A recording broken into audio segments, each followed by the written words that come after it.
What time is it? It's a 5:35. We will call this meeting to order. First action item, we have the approval of agenda. Can I get a motion? So moved. Second. The second action item, we have the approval of the consent agenda. Can I get a motion? So moved. Second. The third action item, we have the approval of minutes for our last meeting, January 30, 2023. Can I get a motion? So moved. A second. Now we have the announcement. Welcome Health and Wellness Committee Chair. I want to thank and welcome everybody for joining the meeting today. It is an honor to serve as a new chair for this Health and Wellness Committee. I want to thank the board president and the school board for the trust. I also want to tell you a little bit about my story. My family escaped the genocide in Rwanda. We lived in the refugee camp for 15 years. I remember walking 2 hours to school, sometimes barefoot. Through this struggle, I kept hoping because I believe in the power of transformation through education. In 2015, we were given status to come to the United States as refugees. I graduated high school in 2 years, received full scholarship to attend Rhode Island College. After I graduated high school, I wanted to give back to my community. That is when I learned about the John Hopkins report.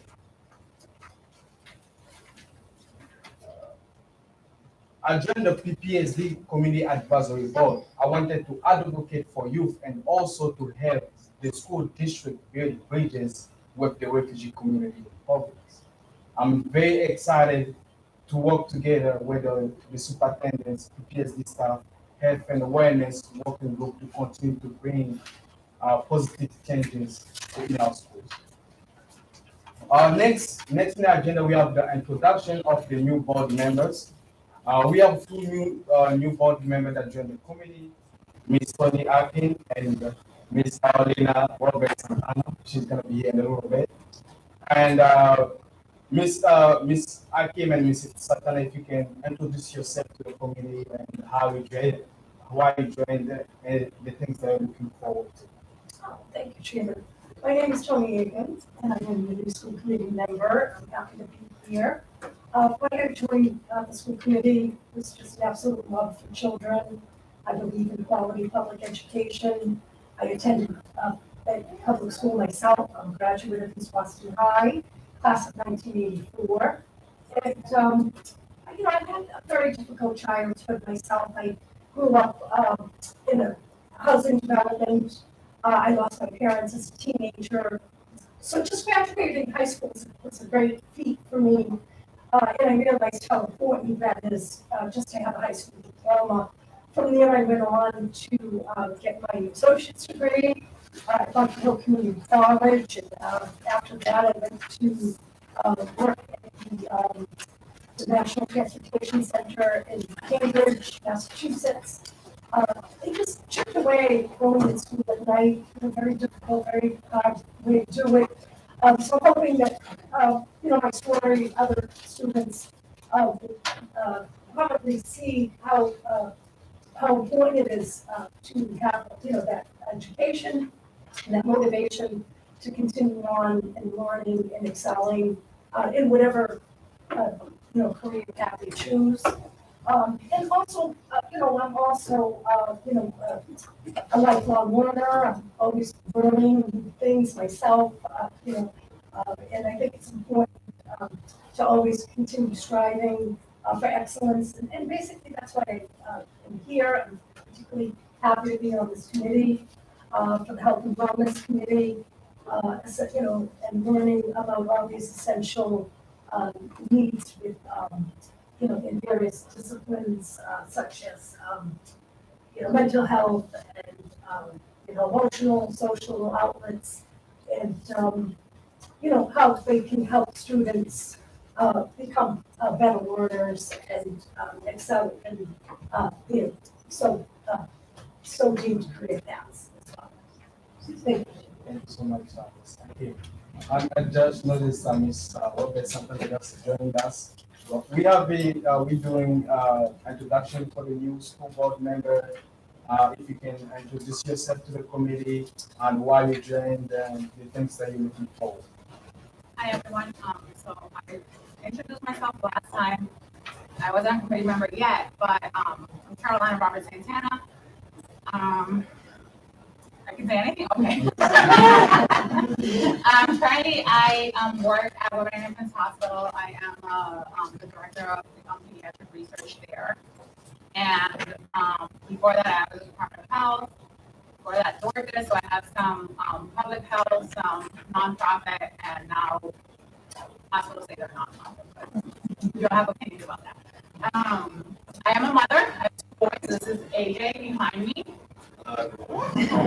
He's 12, even though he's kind of, okay, I'm my child. He's 12, he's in middle school. He is no longer in Providenceville, he used to be. And I have a younger child. If you were at the school board meeting, you saw him, and it's Mark. He is 10, and he's the opposite from his brother. I am very interested in this committee, primarily because it aligns with my mission, my goal in life, to ensure that everyone, has healthy lives. Very interested in mental health. My youngest is autistic, and so definitely I'm trying to look at how I can, bring a little bit into special needs, special education, and all of that. So I'm a mental health first aid instructor and a mental health first aider. So I always support initiatives that have to do with sort of encouraging that type of curriculum in the school. And I'm also, right now, my new health related sort of advocacy is related to the reality that this world is very different than the one we grew up in, right? My biggest analogy is in the past, you had to either listen to the radio, wait for the 6 o'clock news, or the next day, the newspaper, right? Whereas now, everyone has access to information right away. And so even though I brought him to an adult meeting today, because I want him to experience it, I try to keep my kids away from adult conversations because life is hard already for them. And so including them in all the stresses that adults have, I don't think it's fair. So thank you for having me, and I'm looking forward to working with all of you. Thank you so much. And next we have introduction of the committee member. Sandy, if you will go ahead and you. So what we thought is since this is our first meeting, and welcome to our chairman, Mr. Hickaloo, and to Ms. Etkin, and to also Ms. Santana. We're so happy to have you. This is the best committee, just so you all know, just so you're all aware. This is the best committee, and they work so hard and are so dedicated. It really is a pleasure to be a part of this group. So what we thought is we wanted them to be able to share with all of you, why they all wanted to be on this committee, just so you know. But we wanted to give them an opportunity to kind of share with you, a little bit about, their why. And then I wanted to give the committee an opportunity, if we could just go around, doesn't have to be too long, but if you could just state your name, the organization you work with, and anything you'd like to share about your experience on the committee. We can just do that really quickly. So I'll kick us off. Sandra Stewart, Chief Student Support Officer. I've been here at PPSD for 28 years. And I have multiple roles in the district. I am really excited about my new role. Part of this was building a wellness office and wellness department and the brand new SEL and mental health, and really connecting the central office to this team, which is works so hard. So really excited about that. And I have members of my team that support on the committee, and I'm going to have Gina introduce herself. Gina Sylvia, I'm the Director of School Counseling and work with all counselors across all schools in PPSD K through 12. I've been in the district for 30 years, multiple roles, teacher, counselor in this position. And yes, I'm part of the Wellness Committee with Sandy and enjoy being here. And my name is Rosemary Riley Shamat. I'm with the Rhode Island Department of Education. and my role is the Associate Director for School Health and Extended Learning. And I work very closely with Providence because we have a couple of grant efforts here related to Project Aware, which is actually going to be wrapping up this year, but there's more to come. Bradley and other partners, and school-based mental health grant, which is about workforce development. I work very closely with Sandra on. She should just be a PBSD. With smart clinics and just trying to be a support as best I can through RIDE, and I've provided technical assistance to some of the subcommittees. Hi, I'm Lynn August. I'm from Neighborhood Health Plan. And I came to this committee because I was working with Pride in a child obesity project under health equity. That's how it started, but I said, you need to get out to find out more.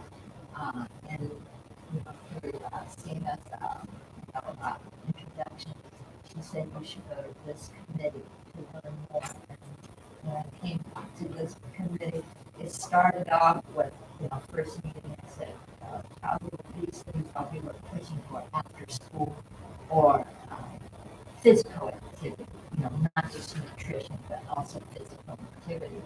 And then when I came in, one thing that I did is when I read the health news assessment report that Rachel brought up, and I just, oh my God, there's so much we can do to work in this area.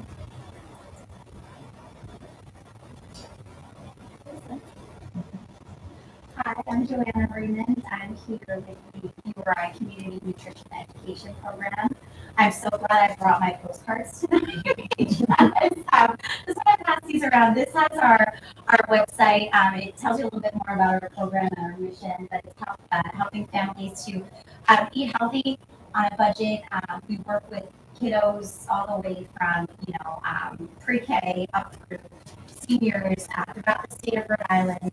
We serve those currently using SNAP benefits or eligible for SNAP benefits. And I've been working with Providence and the Health and Wellness Clinic since 2012, on and off between babies. Paula and Elena has kind of both been, we've worked as a team. Unfortunately, she retired in June, so trying to fill some big shoes. But we do a lot of work in Providence schools in terms of direct nutrition education. We work with classroom teachers. We also work with teaching and health teachers. We partner with Sodexo, and I'm really excited for the opportunity to serve on the nutrition and physical activity working group to bridge the gap with some of the PE and health teachers that I don't usually get to see during the school year, to help them to provide for their new curriculum. So one of our jobs on the working committee is to provide, we just created a list. I don't want to talk too much about it, but we shared a list with some health teachers with nutrition resources to help with their reproductive curriculum. So you'll hear a little bit more about that later, but we've had some really great events with Sodexo here, so looking forward to more. My name is Aaron Leonard. Director of Wellness for Sodexo. So basically, what that means is touch everything that has to do with food. Food here in this country. So procurement, menus, recipes, with the presentation coming up, so learn more about what we do on that presentation. I'm Kelly Angeles. I'm also with Sodexo on sustainability and student engagement, and it's our job to report out to this committee our progress and quarterly reports on that foundation. My name is Alex. I am the consultant and digital marketing manager for Sodexo for Providence. I work with Eric and Kelly. I'm usually out in the field doing surveys, taste tests. I'm Jack Rusley. I am, I would like to start with the parent part, because that's my first job. I'm the parent of 2 kids in the district. And I'm on the healthy relationships working group. I'm representing myself here in the committee, but my day job is I'm a primary care doctor at Hasbro, and I take care of adolescents and young adults. I also do research on sexual health. So, yeah, that's I'm Rachel Newton Green. I am the acting director of the City of Providence County Communities Office, and also a parent of the chapter of Providence Public School. The city's Healthy Communities Office takes a health and all policies approach, and so we really touch kind of everything that touches the health of people in Providence, and feel really strongly that addressing health of youth is, of course, among our highest priorities, and we have to go to where the youth are, which is in Providence Public Schools. So we've had a lot of different roles and interactions in this committee over the years. As Lynn mentioned, we a couple of years back in 2020 did a health needs assessment that called out a lot of the needs of not just the students, but the whole health community, the whole school community. But other things that we've done is work with Sodexo to establish metrics for how they can report out to the community on what they're trying to achieve. We also, even before that, work with the previous versions of this committee to develop sort of values, a value statement, and sort of what we expect out of the food service contract, and that then informed when we went out to bid. Sodexo came back again as our bidder. So I'm really happy because I think that we've done a lot of progress in making sure that we have documented our well-being of our kids around schools. My department has other folks, Tanya included, who serve in the other aspects of this community besides the health, besides the nutrition physical activity, which is what I say.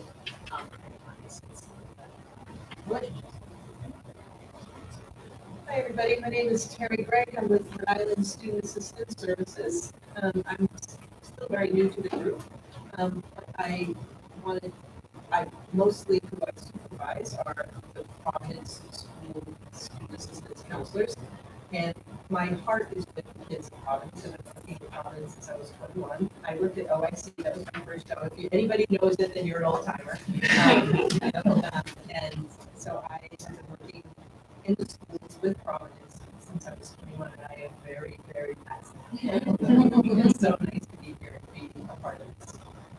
Hi everyone, I'm Tanya Gilbert, and I'm from the City of Providence's Healthy Communities Office, and as Rachel was sharing, I work there as a program manager for the Partnerships for Success grant, which is a federal grant that focuses on preventing or delaying the use of underage substances such as alcohol, tobacco, and nicotine.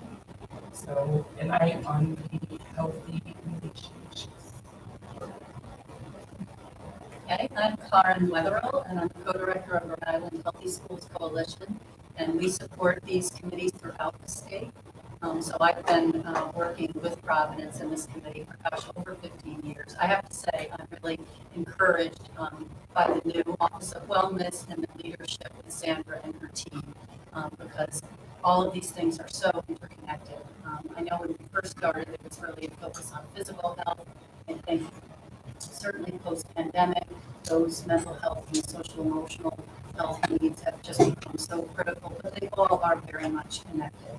And I believe that this work is, Rosemary knows, really rooted in, there's a framework called the WISC model, which is a whole community, whole school, whole child model. And I think that that's what we see right here, that all those elements are really to be supportive of the children and families of Providence, and the staff too. That's something that we've addressed here over the years, is the wellness of staff. So I think you have to be healthy and well to have good educational outcomes. So happy to be here and involved in this work. And I kind of float around between the three subcommittees. Hello, my name is Hannah Woodhouse. I am recovering from cold, so apologize for my voice. I work at Sojourner House, and I manage our education and youth programming there. So I work directly with Providence Public Schools. I also work with many other school districts across the state to provide health and wellness programming specifically related to sexual health and healthy relationships and emotional regulation. Hi, my name is Rachel. I'm from the Netherlands and Bright. My family. I am prior to starting the plan, I used to work here as a school board coordinator, and I left about 6 months ago. And my role is an associate development, and I do go out, I do promote, I do try to get into the community that is underserved or that need affordable healthcare and children has access. That's what I do. But right now we are doing a campaign about well, there's a data on Rhode Island, one of every two Rhode Island they are qualified for Obamacare, and one of every five Rhode Island they are not going to. So we out here with a team of all of us, and now we are just accidentally reach out to them, explain to them about the benefits, and there's this community out there that just like we don't know about the information about this, what they can get insurance or that they're left out there and they Hello, everyone. My name is Brian Poseidon. I'm with Lynn and Sandy from Neighborhood Health Plan as well. At Neighborhood, I work as an assistant manager for the Medicare Medicaid product. As Lynn said, we are part of the Health and Food Committee, and we work with the Nutrition and Physical Activity Work Group. We thought it would be a great collaboration between us and this work group to kind of see what we can do around child obesity and increasing prevalence of physical activity and the curriculum around healthy eating and nutrition. So it's been a great time. I think I've been here for a couple months now, and it's been a great experience working with our group and the subgroup as well. So looking forward to continuing to work. Kiara Cooper, coordinator / clerk.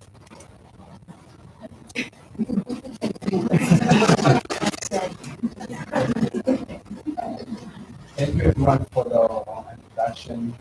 Next is the general planning for the working group. Senegal, I'll be leading the session. So we had a little hiatus since we could not meet for February while the committee was getting reorganized. So what we have is we have 3 working groups to give everybody a little bit of background.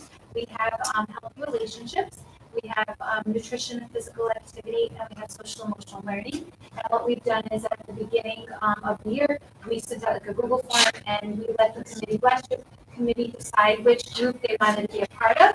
And in the first, probably most of the fall, we started getting organized, so setting up some goals, and then started into the work. So the groups have been meeting, so we thought if we could spend a little while, since it's the first time we're back together again, and I know a lot of you, all of the work groups have been working so hard on all their different goals and their initiatives, so we wanted to give each group an opportunity to share.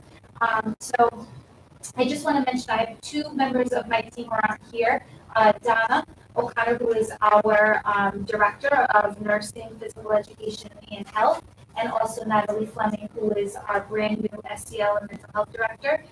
They're both not here tonight, but they also support. So I'm going to start first. So what we've done, so you know how we've set this up, is we have a central office team, so someone from my team, and then we have someone from the committee who partner together to chair the group.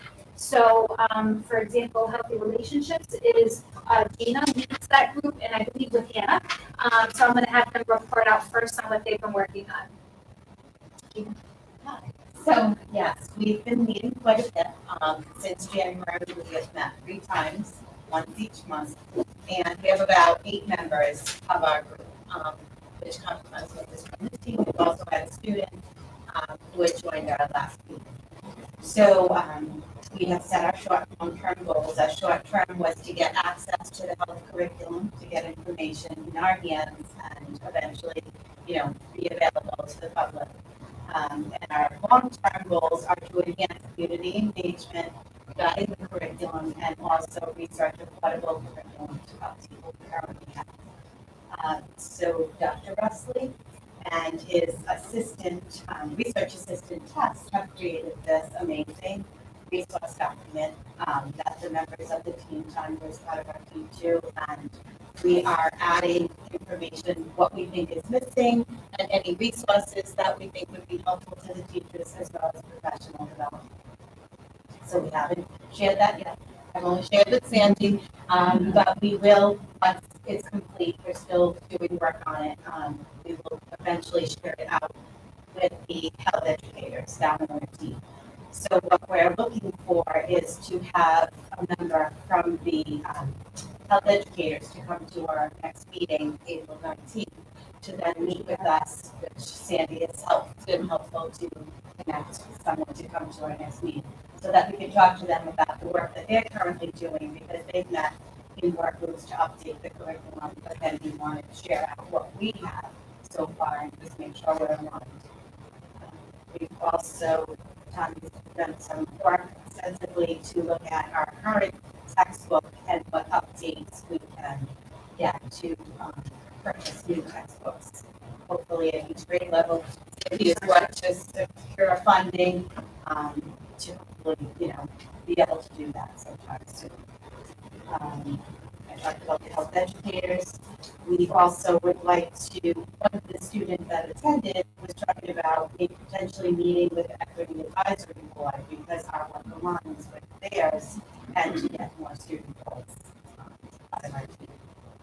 And then lastly, our next meeting, April 19th, Rosemary is willing to join to talk about the standards, recommendations, potentially that other districts, that we talked about other districts, health textbooks that they're using, can, give us some information about that and any additional resources that may be helpful before we, share this information. So, a lot has been going on in a short period of time.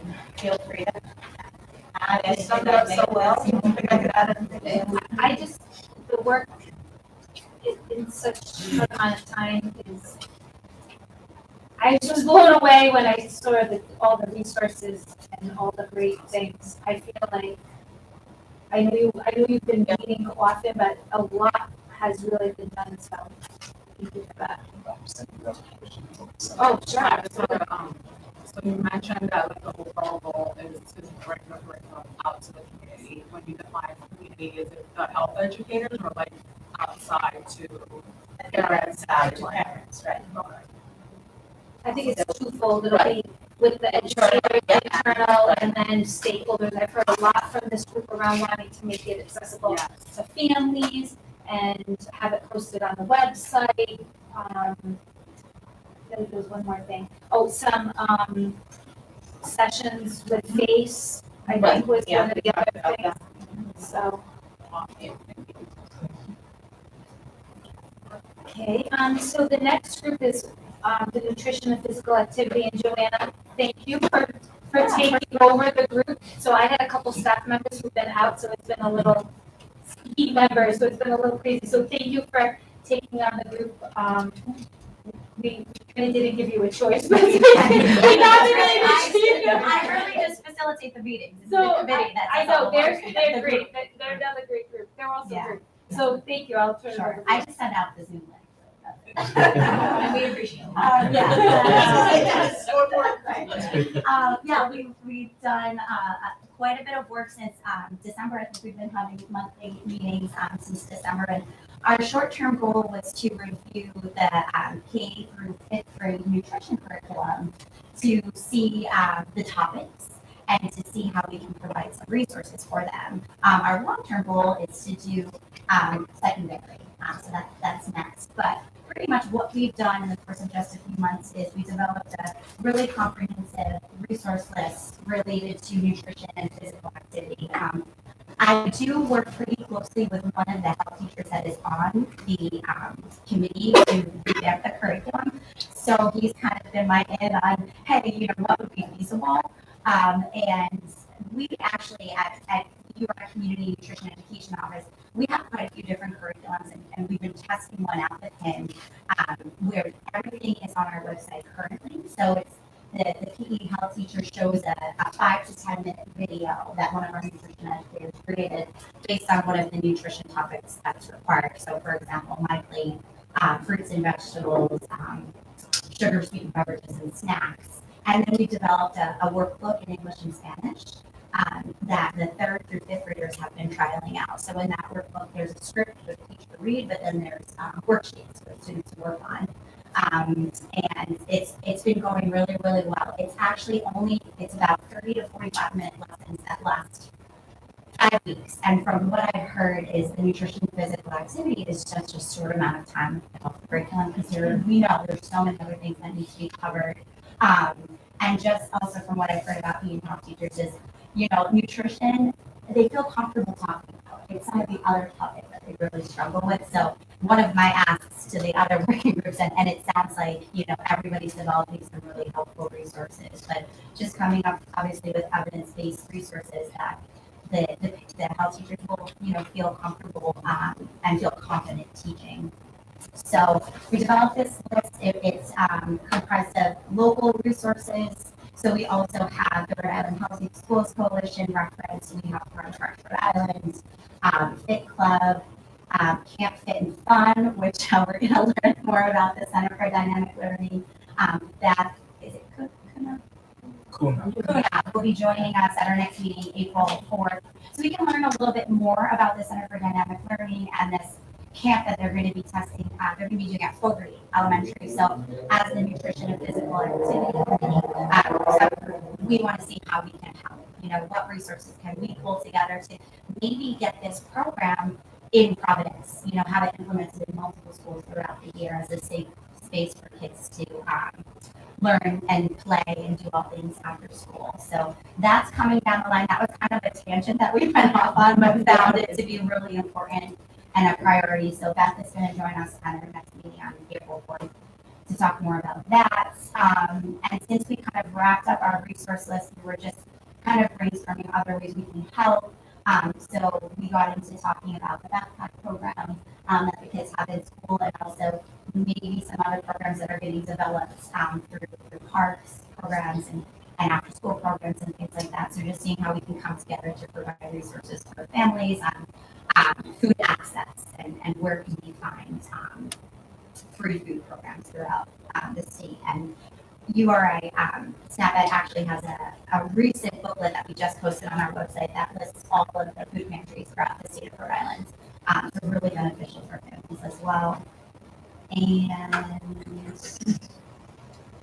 I think that's everything.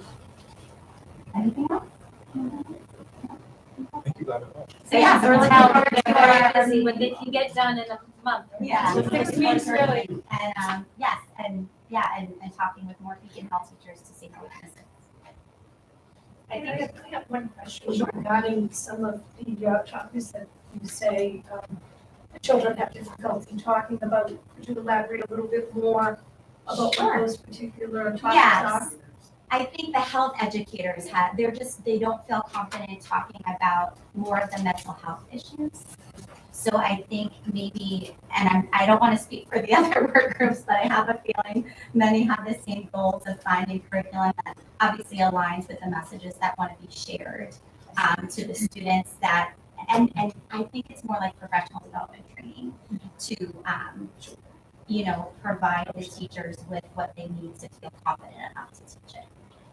I can speak to that just a little bit because that was specifically called out in the health and assessment, which I was saying over again, but it was particularly called out and especially issues around sexuality and gender identity and relationship violence. Those are things that the health teachers themselves identify that they don't feel comfortable until they don't have the skills to discuss those. So I think that could really be, like you said, a professional development goal to make sure that they have support. And those are issues that are already in the existing health curriculum, so they should obviously get support.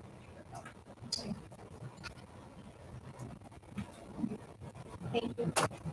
So Natalie oversees our SCL mental health, and I believe Denasia. So I asked her just to send me some quick bullets. So they are trying to do a lot of alignment with the equity team. And they're looking at some of their initial goals. We're looking at some research of what groups exist and who can be a part of that committee to kind of blend some that are already in place in the district. Also looking at connecting past initiatives with the current ones. There was some notes that they found, I think, from 2017 that had some similar needs. They were trying to match those with this what we're currently working on now. Also looking at the steps of utilizing indicators for SEL. So we have some state standards, reviewing the state learning standards, and really trying to see how we can align things like self-awareness with those. Collaborating with the youth and shaping the SEL metrics, engaging stakeholders in that metrics, and then I think how to collaborate, work with everyone else, so that way we can start really thinking about how we can integrate SEL into our teaching and learning, so into our content standards. So it's not seen, because what we see often is that schools, we get this, pretty soon we're gonna get these requests, Gina knows, that we're gonna get these requests, but we took 15 minutes from 9:30 to 10 o'clock on our schedule, in our schedule to do SEL. And we want them to really start thinking about it as, it's not only 9:30 to 10 o'clock, like it's incorporated in everything you do throughout the entire day, helping kids learn how to self-regulate. And so trying to really, trying to help schools and understand that versus that 9:30 to 10 o'clock that they only want to do the SEL time. So we'll be getting a lot of those emails pretty soon as they're working on their schedules. So that's what the SEL mental health group has been working on.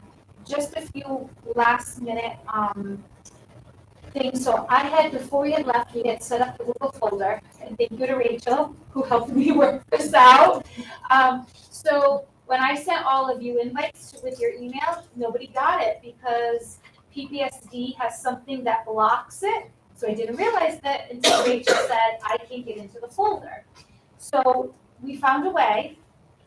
So I'm going to now send the link to the folder to you all, so that way you all can see it. And once you get in there, you'll see, just like I had, I think, showed you that one time, it has all of the folders. I'll make sure to give you all access. It has all of the folders. I created a separate folder that you didn't see before in there now that says presentations. So anytime we have presentations, I'm going to upload those and the agenda, so that way you have it in one central location. Because the whole point of creating the folder was so that way all of the different groups could see what each other was doing. And I didn't realize you couldn't do that. So I apologize, and thank you for Rachel for helping us figure that out. So I will send the link, so that way everybody has that, so they can get in.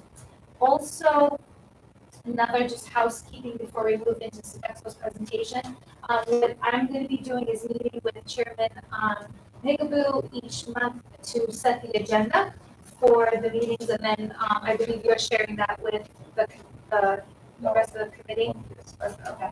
So we had a couple of ideas for April and May that I wanted to make sure so a couple of things we had thrown around, in past meetings. I want to make sure that that's still something that we see as important, so that way once we're setting the agenda, we can make sure we include. One of them was we do the mental health screener. We do the BIMUS, the SECA, and the YES. We just received our results back, so I want to make sure that we have a presentation. I couldn't remember last year if we did it. I feel like maybe we did. I can't remember, but we wanted to make sure we did that. So I had that on the list. Also, we thought, because of Project Aware and the school-based mental health grant that we do is around a lot of the work we do out of the office. So I would like to have them do a fairly short presentation on that, just so everyone knows a lot of the supports that are in the school, because I feel like that's something we haven't done this year. Also, we're working on MTSS and folding SEL and mental health into our current multi-tiered system of support. So I think it's important that this team knows that. And then we have some really exciting purchases coming up for SEL. And I'm really excited. I want to share this with all of you. So that was also some idea. And then obviously we'll have, Sodexo will do their end of the year report out. So those were some things that we had talked about previous. So I just want to make sure that the committee still feels that those are important. So that way when I meet with the chairman and the team, we're making sure we're including those. Does that sound okay to everybody? I see a lot of shaking of the heads. Okay. Anything that we didn't add? I know we only, believe it or not, we only have 3 months left. Sandy, we were just thinking, we were brainstorming at the center after we chat with Dad about the Center for Dynamic Learning, maybe that could be an option as a guest speaker to chat with the committee about. Sure. And then at some point, we'll have the health committee come, the team to kind of share some of the updates. I don't know when they'll be completely done. I'll have to, Donna will be back by the end of the month, so I'll have to get an update from her. So, and we can probably do something with that also. Okay, so that sounds good. Thank you. Do we have any other question from board members? Okay. Next on our agenda is a presentation by Sodexo.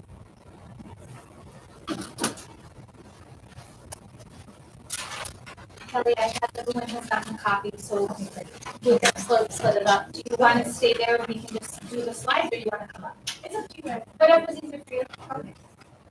Okay. Yeah, I'll just.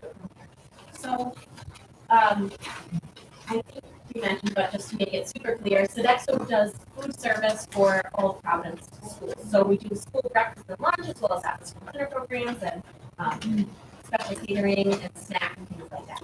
So it's our job to make sure that we're providing healthy, nutritious food that kids want to participate in the program.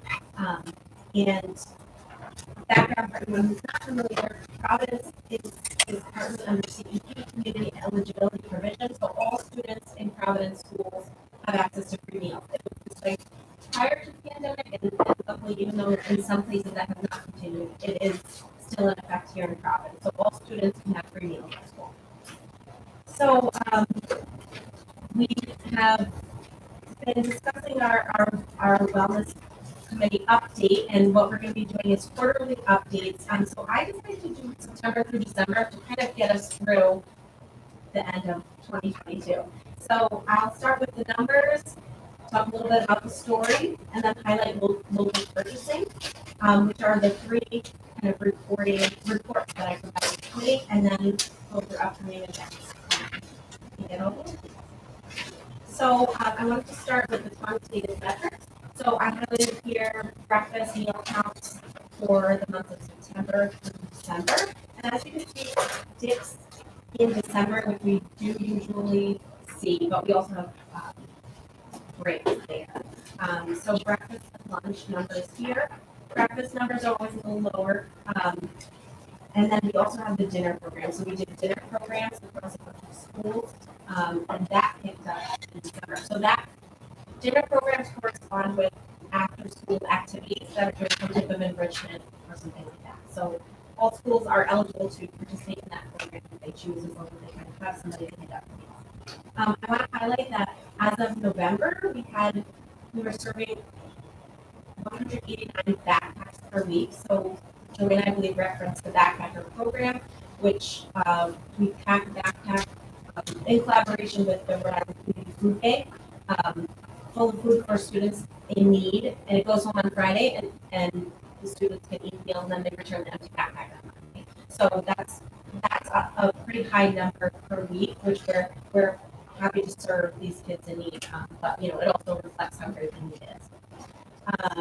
An exciting update is that we are between November and December, we started composting in all of our cooking schools. So we onboarded 20 Sodexo kitchens with bootstrap compost that are pulling our food scraps from the back of the house. So that's the kitchen only.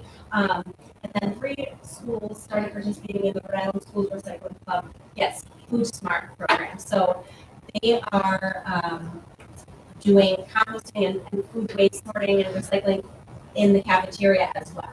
So that is kind of just the beginning, and we're going to be doing more on that front. But very exciting to comply with the new food waste ban. We've gotten all of our cooking schools up and running. We have numerous food quality improvements and menu updates, which I'll share in the next slide. But I also wanted to highlight some numbers here. We did 2 parent presentations, so Parent University and Parent Advisory Council, which is a great opportunity with the Family and Community Engagement Office. 7 garden projects completed. We did a student survey, a few taste tests. We had 4 student advisory meetings, which are to get the kind of pulse on what students want for lunch. We have 5 special days and 4 all local days. We're very proud of 21 after school programs during that time. And we had all of our elementary schools on fresh fruit and vegetable programs. So that's awesome. And I also wanted to share with you this slide that we presented to the Parent Advisory Council, but more on the qualitative side. So what have we been doing? What kind of updates have we made? And a lot of this is really thanks to our Director of Wellness for implementing all of these really exciting new menu options and coming up with new formats. So we have a bunch of new breakfast items, including breakfast smoothies, which have been a huge hit across secondary schools. Enhanced lunch experiences includes all of these different kinds of really fun stations. So nacho bar, taco truck, Asian buildable, chicken wing bar. They've been a hit, and so that's at both the middle and high school. So we also have, of course, on those local days and even mixed in throughout the regular school lunch and school meals, we've introduced lots of new local items thanks to new partnerships, including with Farm Fresh RI, Red's Best Seafood. We have most of our produce for rocks, fresh foods. So we're helping source from local farms, which is awesome. We have, in addition to our expanded rice varieties that were specially taste tested last year, we've introduced a lot of other menu options, including bento boxes and a lot of fun cultural foods that students are responding well to. And Erin takes great care to kind of make adjustments as we go. So we could have new items that have come in the new year, which I'll be excited to share with you next time. Yeah, and on this slide you can see there's a photo here of our garden bar. That's one of the things that kind of faded during COVID because of food safety, but we brought it back and students have really loved it. We have made to order deli, so offers a much more choice for students during lunch. Kelly, can I just ask, the new menu items, are those mostly secondary items or space also offered in elementary? It's some are secondary, some are across the board. Some are across the board, Yeah. Yep. Oh, and I do want to mention as well, one of the things from parents, one of the takeaways from Parent University and the Parent Advisory Council was parents wanted to have more access to the menu. So we have worked with the communications department at PPSD, so we're on the newsletter. The menus are linked to the menus out on the newsletter, and we also provide updates there. And they did start to do send text to parents because that was requested. So that was implemented during this time. And then I can highlight here our local purchasing. So I'm very it's small on there, but if you have it in front of you, basically we have a long history of local purchasing for Sodexo for Providence schools. We're very proud of that, but Erin has done an amazing job of expanding that. So we're purchasing from a lot of different local farms, including from Freda, Quonset View. And those are, in Rhode Island. So here, based on the metrics that were established, we look at Rhode Island as the first tier of local purchasing. and then the New England region as the second tier. So you can see here, Rhode Island spending was over 13,000 in September, 10,000 in October, and obviously those numbers kind of go down as the weather gets colder. There's not as much fresh produce available, or the diversity of things that we use for school lunch. But we also do a sizable amount of spending in New England, so a lot from Massachusetts and Connecticut, and even from Maine, and that continues. So in total, you can see here that we have, between $40,000 and $50,000 that we're spending per month on local items. And do you know what percentage of total expenditures that is? I don't have that now. Yeah. Yeah, well, on our Yeah, next update, that's we'll- kind of we'll interesting, do a right? percentage, Yeah, I was yeah, thinking yeah. that's the- Yeah. Yeah, just to give you an idea, like, what is that number, how does that relate to what we purchase throughout every? And I think it is a decent number. Yeah. We actually, we're purchasing Rhode Island apples, and there's no more Rhode Island apples, for the school side, there might be some bigger sizes or whatnot, but, so we're moving outside that region. So it was nice that we're able to help out the farmers, and everything that they had in storage, after well away at the end of basically this month, they just started curing. So that's the relationship with them. Because our volume is so big, probably one of the biggest volume buying apples, for these farmers. And that's popular at the elementary, the kids love the apples, that's Yes. very popular at elementary. And so this, to be clear, this is grown, harvested, landed in Rhode Island, so I also included the Rhode Island and the region, so I also included the Red's Best fish, which they catch locally, and because of waters, they can't say it's from Rhode Island, it's from the region, so that counts as regional. But we also have lots of other items that are manufactured in Rhode Island, so patronizing other local businesses, but this is specifically grown, harvested. Question on the seafood items. Yes. The initial purchase in September, then it jumps down and skips October, it jumps down to November. And I don't see anything in December. Is that also because of seasonal? what's going on with So with seafood, as you know, we get government commodities, and we did not put in for seafood this year because we wanted to use local, but as government is, they have to kind of yield to what the crops and the season is too. So some of the things that we were supposed to get this year, we didn't get because of whatever. And so with there's extra money, so the state says, okay, well, what are we gonna buy? So they ended up buying a truckload of fish. So you see that going down because they have up for grabs, they call it, thousands of cases of fish.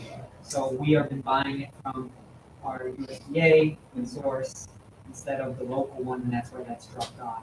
But again, next year we didn't put in for it, so we can continue that relationship with Red's Best as much as we can. I just have a follow-up question. What do they like? What do you do with the fish? We've been trying everything. So we tried it on tacos. We tried it with just ketchup. We just tried a sandwich. We're doing a new one. So it's bacon. Everyone loves bacon, but it's not a lot of bacon on it. It's just like, oh, here's a few sprinkles of bacon on it to make it enticing. So we have the fish sandwich with cheese and bacon on it, which get them to go for it. So in different levels we have different types of things. We tend to see elementary is more like simpler items they like the best. So you go from just like kind of like a fish with maybe a little whole grain cracker with it as the gravy, and they can dip it in different sauces or just eat it. And then you go to the high school and we have like this sandwich with a bunch of different toppings. So kind of these frozen. These are so when we get it from Red's Best, they take the fish. We did try a fresh kind of fish last year, and we tried it all year, but it kind of was scary to the students. So we moved to a fish stick from them, which is, it's minimally processed. They take the same fish that they're using and they have a processing center right on the docks in Boston, and they process it there. And with full grain breading, and we buy that. And that was a little bit more palatable for this year. Next year, we're trying to go to I don't know, they call it a beer battered fish. We're not call it beer battered. Yeah, but it's kind of that texture for next year. We have tried it before, sampled it, and the chicken particularly liked it better than the sticks because it's more natural. And something you get at a restaurant, but they're still getting in its whole pieces. So it's less processing with the beer batter because in different sizes, it's not everything's the same size. When everything's the same size.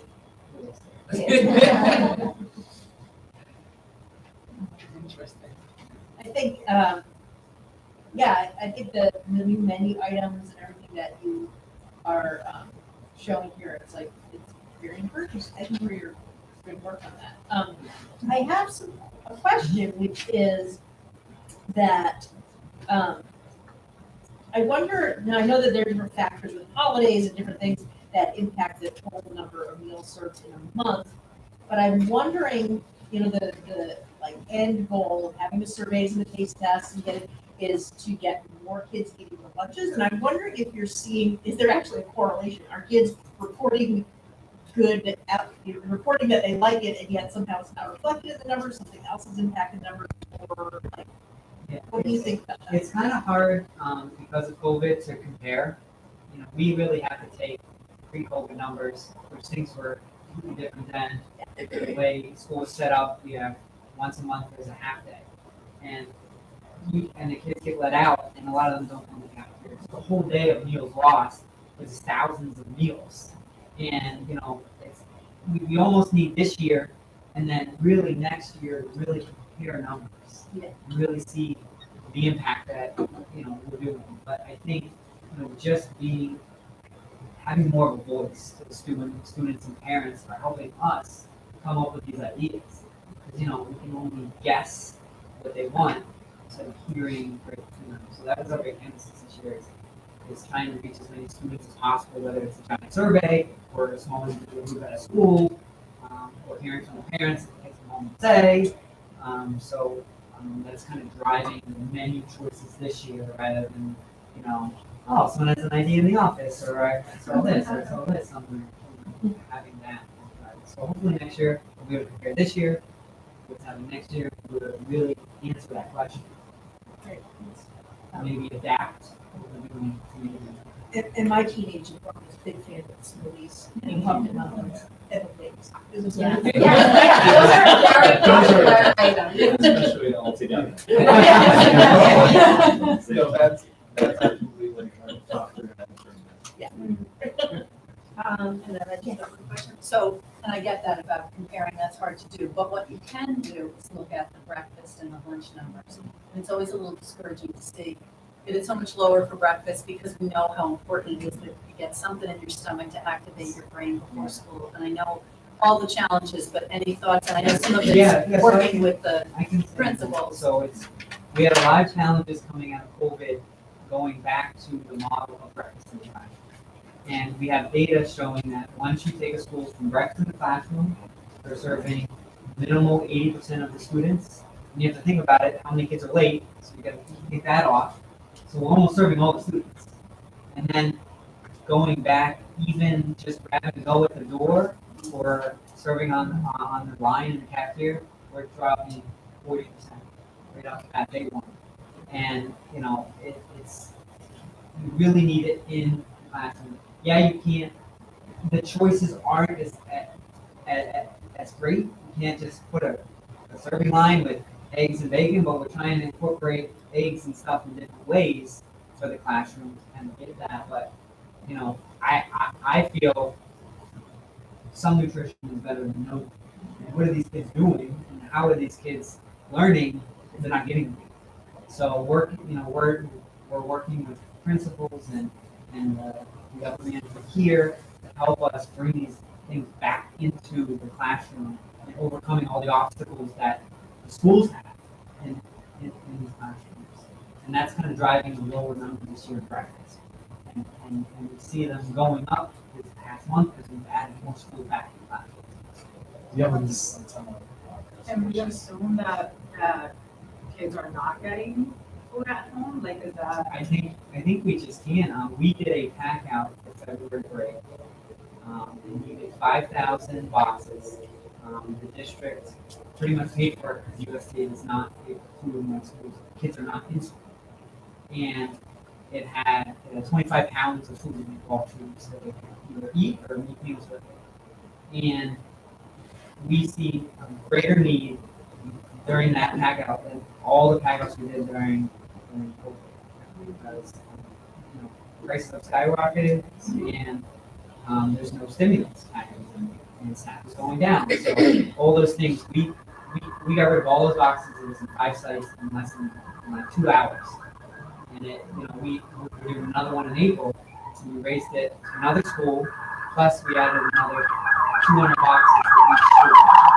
And we're going to be doing it again for the April break. And the district has funded us for Christmas and April and February next year already, because they see how they need it. So I think you can correlate that yeah, those kids aren't having food at home. Okay, and I ask it because I remember when AJ was at Providence Schools, he would eat breakfast at home and then go eat breakfast at school. And then he was falling asleep because now he's like, and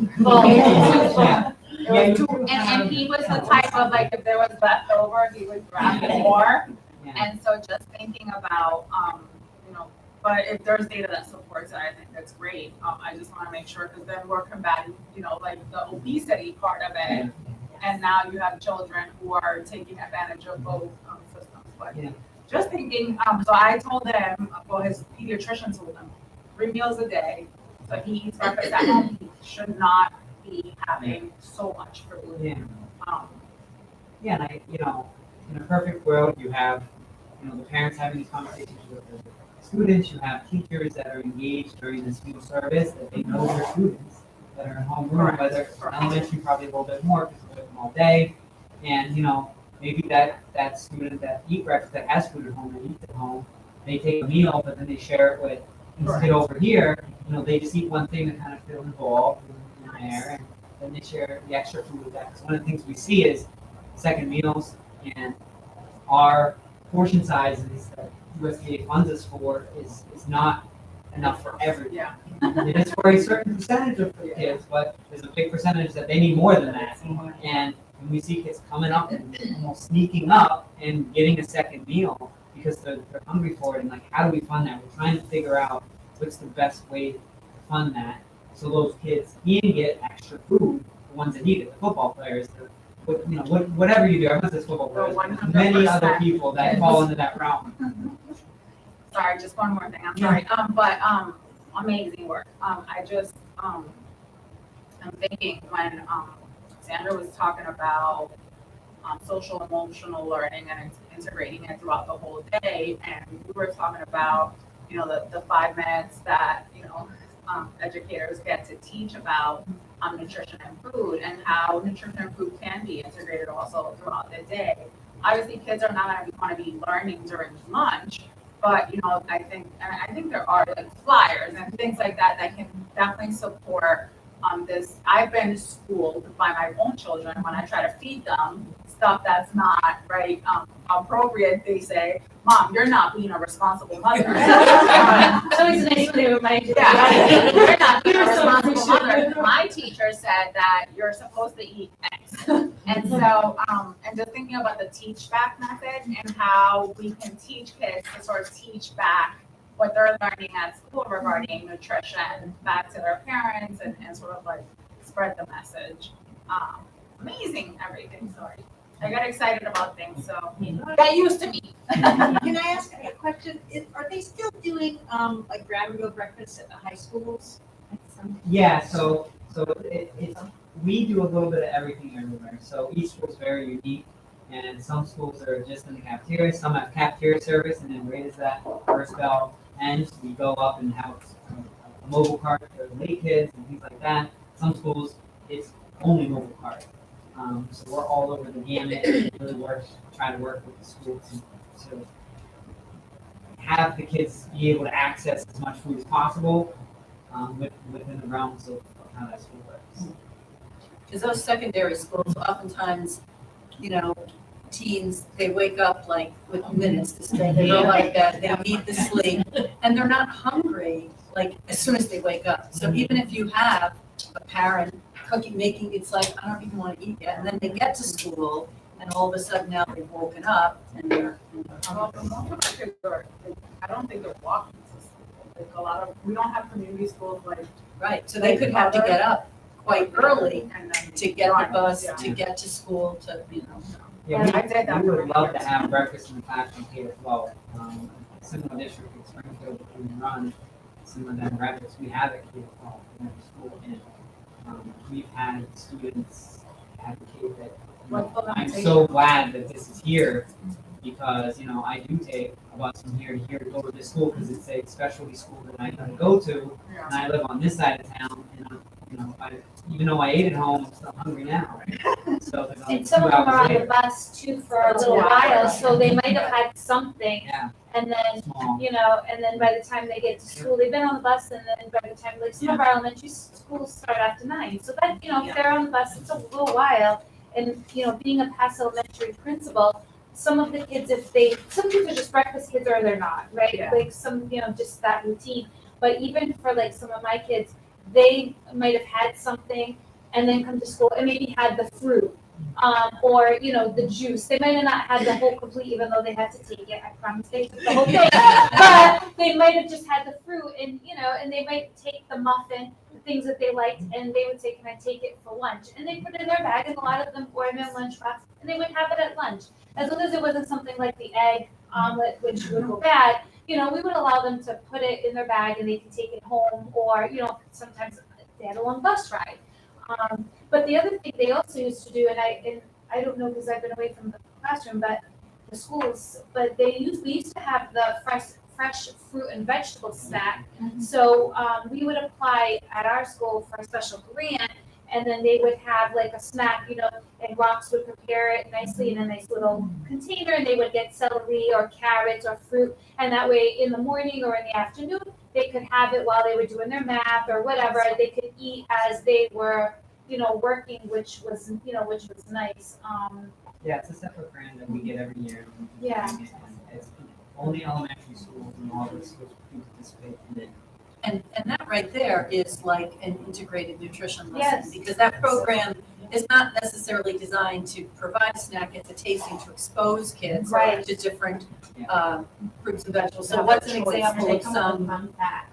Yeah, I was Yeah. just gonna say, I'll speak to the education aspect. So we create the fun facts, so then the fun facts, it's the menu for the month, and then it says pineapple, and then it has fun facts about pineapple. So the kids are learning, but then also, over the years, Paula has really pushed the FFPP curriculum, which was created in our office in conjunction with the Fresh Fruit and Vegetable Program, where we have binders for kindergarten all the way up through 5th grade. It could be a PE or health teacher teaching it, or it could be a classroom teacher teaching it, whoever wants to. But they're short, less than 30-minute lessons, but there is a take-home component. So there's newsletters and recipes, and it's, you know, it's tying all of the efforts together also.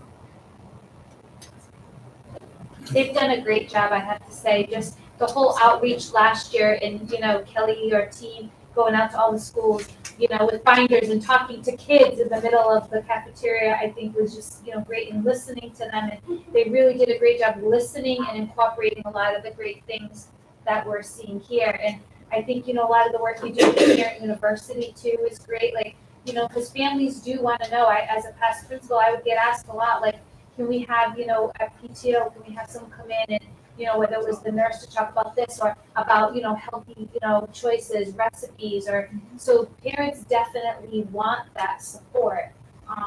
So I think you all do like a great job with that, so thank you for that. You really listen, which is a great in a partner. And act, so listen and act. Thank you so much. I have a question. And, I know you mentioned a lot of students participate in after-school programs and activity and sports. You mentioned about the dinner for how does it work? Can you talk more about it? Yeah, there's just, it can, basically, schools can let us know if they want to include a dinner program for their after-school activity, so it can't be just a sport alone. There has to be kind of an enrichment component, so they have to be doing some type of homework or activity of learning. But they just let us know how many students will be participating in the program, and we kind of set it up to have those dinners available for them.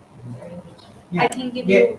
yeah, there's a little bit of a process to set them up, because we have to let the state know and do that. So it's not like we say, oh, hey, we're starting this tomorrow, can you do it? And we need to like, 4 or 5 days, and needs to be some signatures and stuff to go back and forth with Nino, works in the district, but, then we have the menu set, so we can put it in. And it's a dinner or a snack. We tend to move to the dinner piece of it, because, it's a little bit more food, and it's a bigger bang for the buck for it too.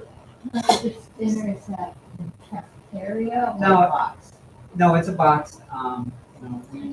We are, it depends on the school on how they really want it, kind of work with them a little bit. Kind of have more of a traditional kind of sandwich or, salad with 2 sides, and then we also have more of like a snack dinner piece where it's like a snack, but the components are snacky and grabby, but it's less of like a sandwich with vegetable and fruit. It's more that kind of thing. So, And I'm sure there's more opportunity to expand that as well. I'm sure every school has some type of activity going on, and so I'm sure, We did it over at Central, our overage and unaccredited students that come in. We have an evening program where they can come in and get support through their instruction, and that was something that we built into it, was that they come and get a meal. So they have a meal, and I thought a couple times I was there, they actually had a hot meal. Like it was someone serving somebody, but they probably maybe worked it out with the. Yeah, it depends on the site. If there is Yeah. a need and you have the numbers, yeah, we can definitely, we have to have it, Ahead of enough time. meals so we can support, the staff member to be there. Yeah. In regards to the 21 after-school programs, not all of those programs have dinner involved. oh no, those are the Those dinner are the programs, dinner. yeah, that was from the list of after-school programs that had a dinner, yeah. So I'm sure the district has many more after-school programs, but this is just one there, so. And they usually do snacks, so like at elementary, they'll incorporate snacks, usually at the elementary, right? How many of the after-school programs don't they have, they'll do like a snack? Because it depends how long they're there, they usually will get snacks, Yeah, right? This year we pushed the dinner snack. Dinner snack option, Yeah, so okay. it's a couple bit more It's a little components. higher. The snack is just 2 items. Yeah. Where the dinner snack is like A little bit 4 better. or 5, depending on it. So there's a little bit more food. It's all mostly shelf-stable stuff. So even if they want to take some stuff home for later, you don't have to worry about it going bad or anything. And I did want to, the next slide just has Aaron reference, we had a really successful February break meal distribution, and we're gonna be doing another one in April. It's Tuesday, April 11th, beginning at 10 a.m. It is first come, first served. And if anybody is interested in volunteering, please let us know. We'd love to have you, because like We're gonna Aaron come said. up with a sign-up sheet, Yes. and we will get it to the right person and send out to the group. I think the hardest part that we had was we didn't have enough food. We had it was such a quick turnaround. It was like the district is like, we want to do this and we have this money, and then 2 weeks later we did it. Yeah. So it was like, we didn't really have enough time. We finally have the amount of time. We talked with the district and get many volunteers through their student groups and parent groups and that for us to help. But I think we had maybe 30 people that the amount of food was 6 tons. What's the number? Yeah, it was 6 tons of food. It's like the equivalent of like 2 buses. Like, and a lot of our schools, if you've ever been in our schools, nothing's on the same level. The kitchen is here, you're there, and you have to go upstairs to get to the outside world. And it, listen, I think my leg's still hurt from that. And I'm young, and it shouldn't be. Some of them don't have But it elevators, was- they're older buildings, so It was elevators, key, you but can we walk spread up the and wealth down. with everyone. It makes it it's a great thing, and see like talk about like having a job that you feel good about at the end of the day. This is an event that sticks with you for a while.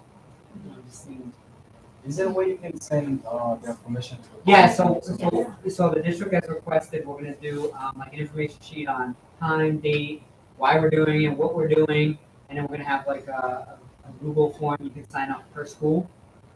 So you go on there and say, yes, I'm gonna do Del Sesto, and I'll be there on Monday and Tuesday, or just Monday, and, then. Oh, so you had every day during the break? No, so we need 2 days to prep it. So one day is like filling all the boxes. Oh, And so then you need the help with second that. day Got it, is got it, got it. finishing the boxes and serving it. Yeah. So it's so much food, you know, it needs 2 days to do it. So last time we came at 63 tons. 63 tons. Why did I say six? That was the equivalent of 5.26 buses, 9.7 elephants, and 1.5. Aaron, if you send that to me, I can send it into the invite, and so that way, like, are you gonna do it like a Google form, so they Yeah. can just fill it, okay? Yeah, If you I'm send it to working me, with I'll send it to the Nicole group. to, for her students that she has a group, and also for the administrators. Yep, just let me know, I can share that. And then, I just included on the last slide, you can find us on Facebook, Twitter, and Instagram, we're at Providence CMP, for the Providence Child Nutrition Program. And we also have an email, providencefeedbackusa@sodexo.com. So, if there's anything you'd like to share, you can email us there, email us individually. Thank you very much. Thank you. Thank you. Thank you guys for the amazing presentation.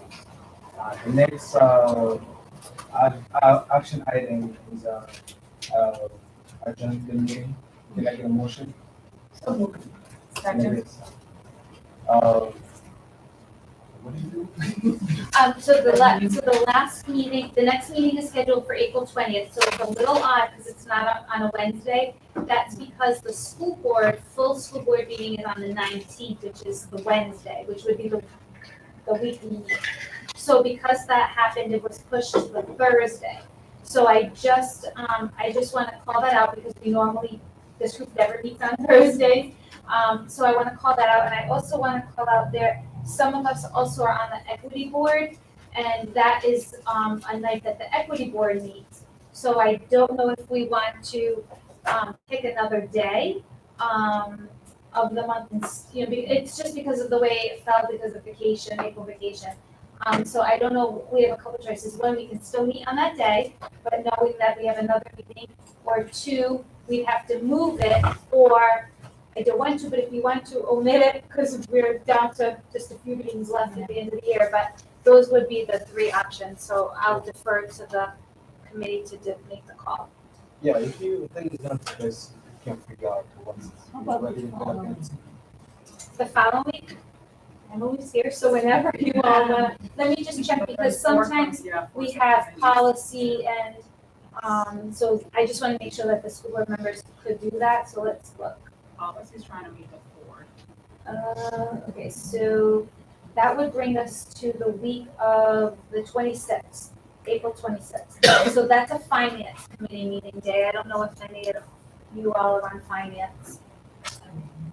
Oh, that's right, you are. And sometimes I present at finance too. That's true.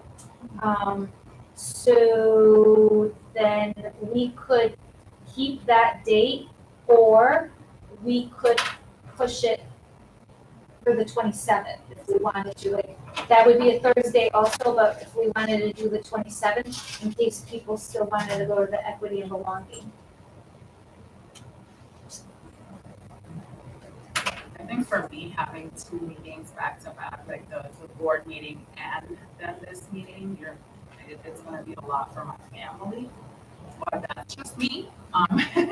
So if it works for everybody else, I will definitely be here. What do you think, Chair? I'm gonna leave it up to what you think is best. Yeah, I'm gonna talk to the other board members later. Okay. And even if you can find out if it's a lot. Sure. Are we thinking Thursday is okay if we have to move it to a Thursday just for April? Is that like something it's okay? Just because the other Wednesdays are all filled with other school board subcommittees. Not as fun as our group. I mean, right? We don't have too much fun in finance, but policy, we get a little fun, but Three of us have policy. I know, That was it. I know. Policy that is usually, but wait, you're gonna be getting busy soon. Good. You're gonna be getting busy soon. So if it's okay, I'll work with the chairman and just send an invite for another Thursday just for April. Okay, then that's what we'll do. Thank Perfect. you. Thank you, everybody. Thank you. Thank you so much. Thank you. So I'll connect with you and then we can set up the agenda for next. Yes. And also, I had a meeting with Dorcas and we discussed what we can. They take care of it. Oh, nice, okay. That's So, good. I'll be meeting. Yes. You know what I'm gonna do? I have a Google form. I made a Google form so I can keep